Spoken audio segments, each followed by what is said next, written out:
Okay, now let's continue with some more advanced concepts. Okay, we say it advanced, it just means that these concepts are defined based on our basic concept. That does not mean they are harder. Okay, so the first thing we want to talk about is independent events. So sometimes we say two events are independent. Okay, this is certainly important, as we will see when we are doing statistical inferences. But here, let's just focus on the definition. Two events are independent if whether one occurs does not affect the probability for the other one to occur. Okay, so we have two events. Each of them have some probability to occur. That's true. And then seeing that one has occurred will not give you any information about whether the other one will occur. If that's the case, then we say the two events are independent. We also define that two events are dependent if they are not independent. So we will also say that a set of events are independent if all pairs of events are independent. Okay, so let's see some examples. Suppose I am rolling a dice. If I rolling a dice and get 2 today, that's one event. If I rolling a dice and I get 3 tomorrow, that's another event. In this case, we say these two events are independent because if I want to know what's the probability for me to get 3 tomorrow, then no matter I get 2 or not today, that's not going to modify my idea about getting 3 tomorrow, right? If I know this is a fair dice. So getting 2 and getting 3, they are independent. How about this? A customer is a man and he likes watching baseball. Okay? Randomly, a customer may come to our store and he may be a boy or a girl. Okay, that's one event. And also, he may like to watch baseball or not. That's another event. Do we say this event and that event independent? Probably no. Okay, if we see this person is a man, then the probability for he to like watching baseball is probably higher than the event that the customer is a girl or a woman, right? So seeing that one person is a man provides some information to us about the probability of like to watch baseball. So these two events are not independent. How about this? One's phone number contains the number 7 and he or she was born on July.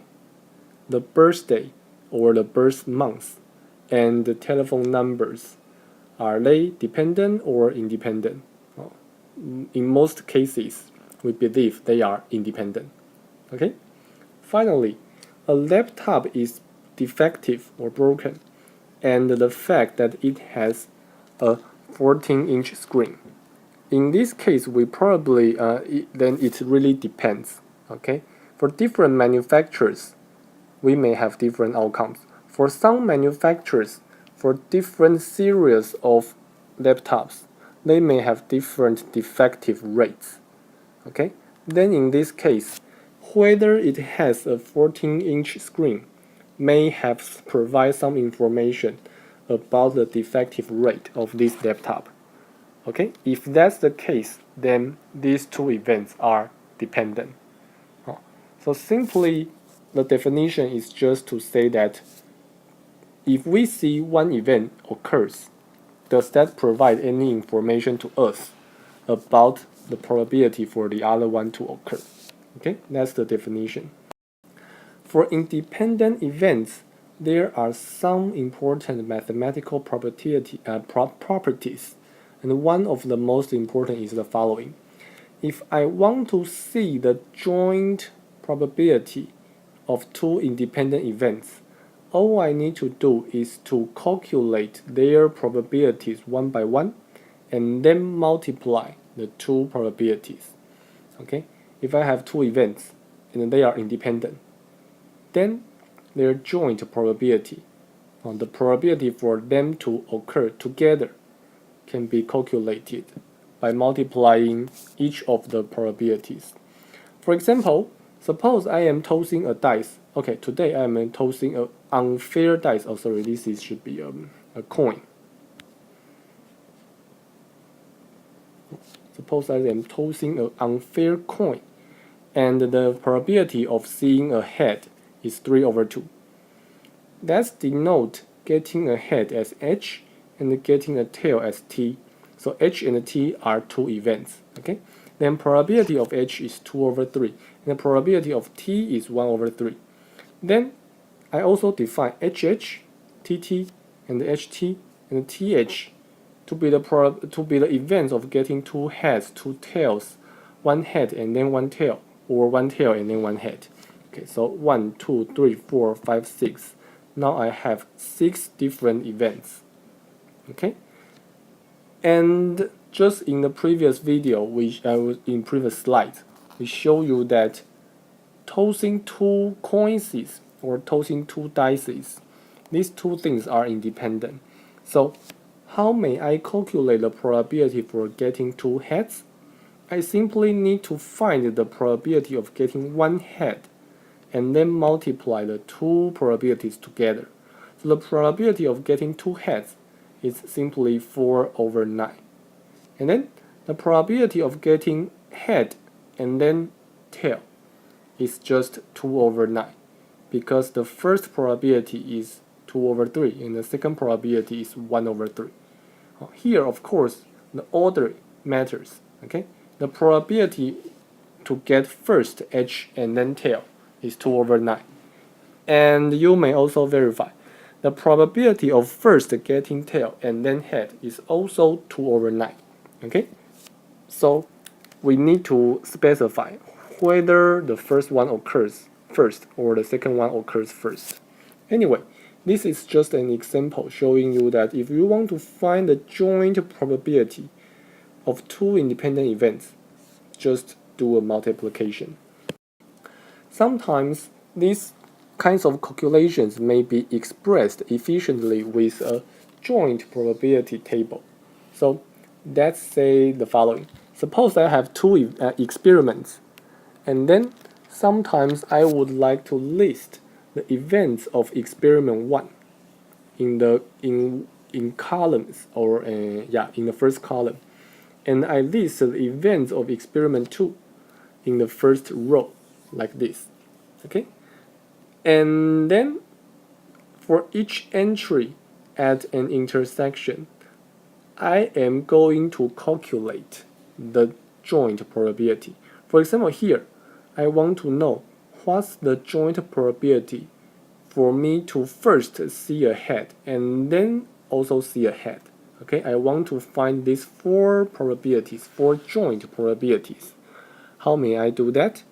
If I have these 2 columns telling me that the probability of getting a head is 2/3, the probability of getting a tail is 1/3, and so on in the second trial, then for each entry here, all I need to do is to find the 2 corresponding probabilities and then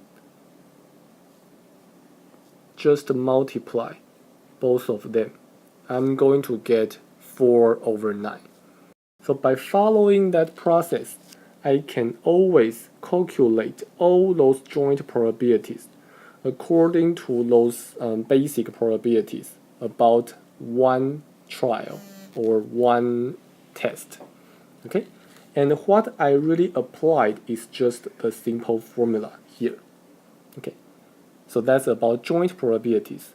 Moreover, we may also calculate union probabilities by using this table. How may we do that? For example, if I want to see the probability of getting exactly one head and one tail, then I know that's a collection of HT and TH. Okay, so if I want to know the probability for either one of them to occur, I am calculating a union probability. The good thing here is that any entry in this table, they are mutually exclusive. Okay? For example, what we are looking at is TH and HT. Certainly we know they are mutually exclusive. It's impossible for you to see TH and also HT, right? These two things just cannot happen together. So their union probability can intuitively be found by adding these two probabilities together. So I'm going to get 4/9. As another example, suppose I want to find the probability of getting at least one head. Okay? Then I know this would be the probability of getting head-head, or head-tail, or tail-head. So I can simply add these three probabilities together. The result is 8/9. So that's joint probability tables. Of course, you may have dependent events, and then this can be identified with your joint probability tables. If you enter all the relevant numbers into your joint probability tables, then you will be able to see whether these events are independent or not. For example, in this, let's see the following. Right now, we are going to elect the mayor of the Taipei city. Okay, and there are a lot of surveys about voters' preferences.